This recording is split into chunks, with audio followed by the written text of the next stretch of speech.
நான் உங்க புனிதா. நான் ரொம்ப நல்லா இருக்கேங்க. நீங்க எப்படி இருக்கீங்க? நம்மள பல பேரு நான் எது செஞ்சாலும் எனக்கு ஒரு மனநிறைவே கிடைக்கலைங்க, ஒரு திருப்தியே வரலைங்க அப்படின்ட்டு புலம்புறோம். கரெக்ட்டுங்களா?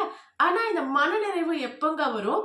நாம நினைச்ச ஒரு விஷயம் நாம நினைச்ச மாதிரியே நடந்துச்சு அப்படின்னா கண்டிப்பா மனநிறைவு இருக்கும். ஆனா நம்ம எதிர்பார்த்த மாதிரி நடக்கல அப்படின்னா மனநிறைவு இருக்காது, ஒரு திருப்தி வராது. கரெக்ட்டுங்களா? ஆனா நாம நினைச்சது எல்லாமே எப்பவுமே நடக்குமான்னு கேட்டீங்கன்னா அதுக்கு சாத்தியமே இல்லை. கரெக்ட்டுங்களா? ஏன் நடக்காது? நமக்கு சூழ்நிலை மாறுபடலாம், நம்மளோட மனநிலை மாறுபடலாம், நம்மளை சுத்தி இருக்கக்கூடிய நபர்கள் மாறுபடலாம். கரெக்ட்டுங்களா?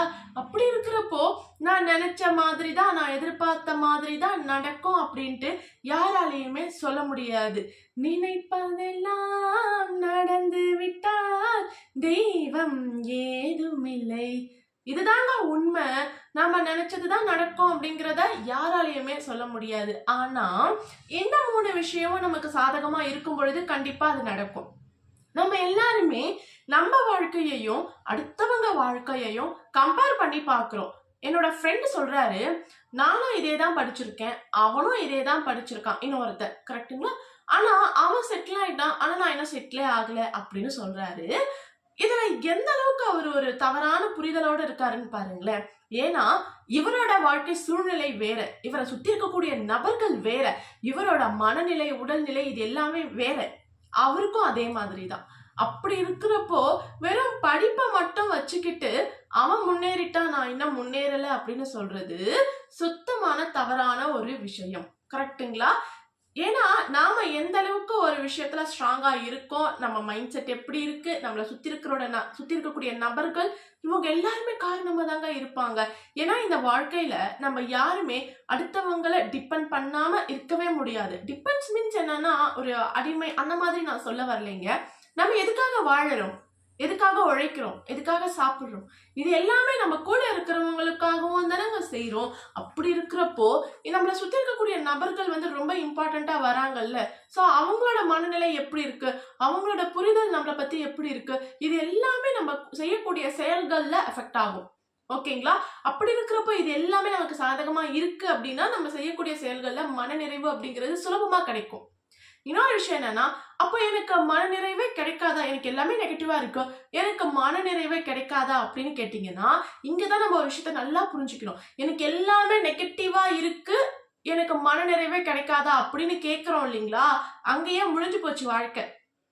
எனக்கு எல்லாமே நெகட்டிவா இருக்குன்னு நம்மளே சொல்லிக்கிறோம்ல, அது எவ்வளவு பெரிய தப்பு தெரியுமா?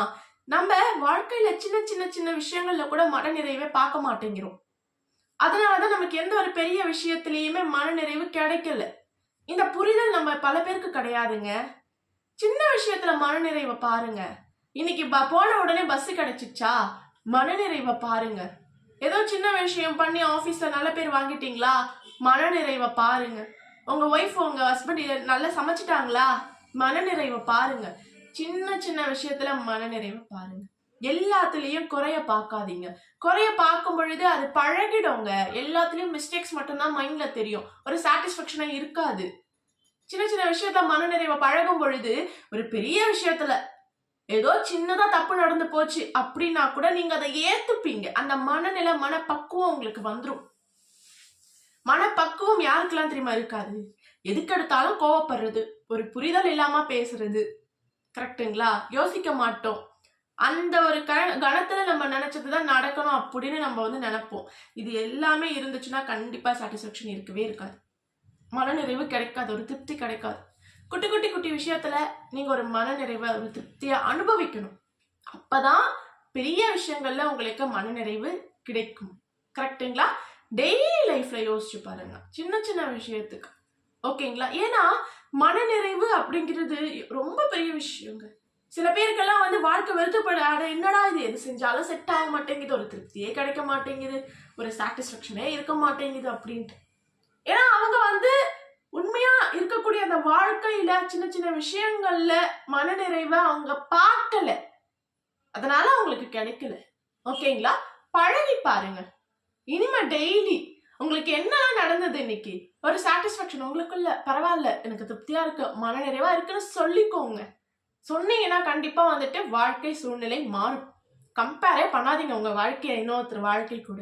ஸோ இப்படிலாம் பண்ணீங்கன்னா உங்கள் சூழ்நிலையை மாற்றுங்க, உங்கள் சூழ்நிலைக்குள்ள ஒரு திருப்தியை அனுபவிங்க, உங்களை சுற்றி இருக்கக்கூடிய நபர்கள்கிட்ட பாசிட்டிவிட்டியை பாருங்க, அதுக்குள்ள ஒரு திருப்தி வரும்.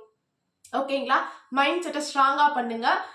நீங்க எதை வந்து அடையணும்னு நினைக்கிறீங்களோ அதுல உங்க மைண்டை வந்துட்டு ரொம்ப ஸ்ட்ராங்கா வச்சீங்கன்னா கண்டிப்பா உங்களால மனநிறைவை அடைய முடியும். போராடுங்க, போராடி கண்டிப்பா நம்ம ஜெயிக்க முடியும்.